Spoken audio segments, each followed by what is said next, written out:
99 TV నేను పర్మినిక detail చూస్తే నారా లోకేష్ ను డిప్యూటీ సీఎం చేయాలనే డిమాండ్ టీడీపీలో పెరుగుతుంది. ఈ నేపథ్యంలో మాజీ ఎమ్మెల్యే ఎస్పీఎస్ఎన్ వర్మ కూడా సంచలన వ్యాఖ్యలు చేశారు. పిఠాపురంలో ఆయన టీడీపీ కార్యాలయంలో మీడియాతో మాట్లాడారు. లోకేష్ ను డిప్యూటీ సీఎం గా ప్రమోట్ చేయాలని డిమాండ్ చేయడంతో తప్పేముందన్నారు ఎస్పీఎస్ఎన్ వర్మ. ఇక తెలుగుదేశం పార్టీకి వెనుముకగా నిలిచి పార్టీని ముందుకు నడిపించి నారా లోకేష్ అని పేర్కొన్నారు. ఇక తొలిసారిగా 50,000 పైచిలకు ఆన్లైన్ పార్టీ సభ్యత్వాలు నమోదు చేయించిన ఘనత ఆయనదేనన్నారు. కార్యకర్తలకు బీమా సదుపాయం కల్పించిన ఘనత కూడా ఆయనదేనన్నారు. 1 కోటి మంది కార్యకర్తలు పార్టీలో చేరారన్నారు. ఈ బీమా విధానాన్ని మిగిలిన పార్టీలు కూడా అనుసరిస్తున్నాయని వర్మ గుర్తు చేశారు. ఇక లోకేష్ కార్యకర్తలకు వెన్నుదన్నుగా ఉంటూ పార్టీ అభివృద్ధికి పాటుపడుతున్న లోకేష్ కు డిప్యూటీ సీఎం పదవి ఇవ్వటంలో తప్పు లేదన్నారు.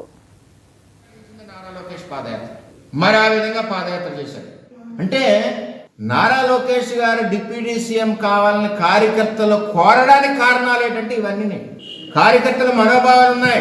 రేపు ఈ తెలుగుదేశం పార్టీ నేనున్నాను, రేపు ఈ తెలుగుదేశం పార్టీని భవిష్యత్తులో ఎవరు నడుపుతారు, ఎలా ఉండాలి అన్న ఆలోచన నాకు ఉంటుంది.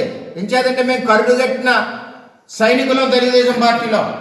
రేపు ఈ పార్టీ కింద పడకూడదు, ఈ పార్టీ ఎవరి చేతిలో అయితే బాగుంటుందంటే భవిష్యత్తు నాయకుడు ఎవరో నారా లోకేష్.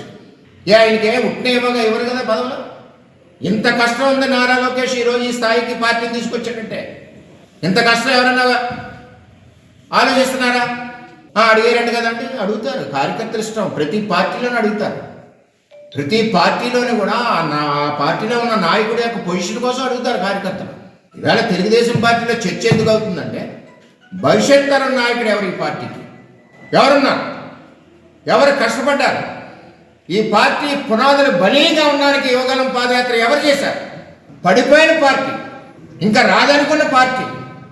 ఒక పక్కన జగన్మోహన్ రెడ్డి విమర్శించి విధానం, కుటుంబాలని, తల్లి లాంటి మేడంని, అందరినీ మన జిల్లాలోనే విమర్శించిన నాయకులు అంత రెచ్చిపోయారు. చంద్రబాబు నాయకత్వంలో లోకేష్ సారథ్యంలో ఉవ్వెత్తులు లేచింది ఈ పార్టీ, తెలుగుదేశం పార్టీ. చేత ఏంటంటే ఇది నేను మాట్లాడేది అన్ని విషయాలు కూడా మీరు దయచేసి వక్రీకరించద్దు. మీరు అడిగారు కాబట్టి కడుపులో ఉన్న భావన కూడా నాలో ఎక్స్పోజ్ అయ్యింది. ఇంచేదంటే చంద్రబాబు నాయుడు గారు ఎవరైనా పార్టీకి కష్టపడితే వారిని గుర్తిస్తారు. ఇవాళ నారా లోకేష్ ఇంత గొడ్డి చాకరీ చేస్తే తెలుగుదేశం పార్టీ కోసం, తెలుగుదేశం పార్టీని నిలబెట్టడం కోసం, రాష్ట్ర ప్రజల భవిష్యత్తు కోసం కష్టపడిన నాయకుడు నారా లోకేష్. చిన్న పిల్లల్ని అడిగితే చెప్తారు. ఎంతోమందికి ఉపాధి కల్పించిన నాయకుడు నారా లోకేష్. 1 కోటి మంది సభ్యత్వాలు చేసిన నాయకుడు నారా లోకేష్. చేత డిప్యూటీ సీఎం కావాలని కేడర్ కోరుతున్నట్టు అందులో తప్పేం లేదు, వారి మనోభావాలు.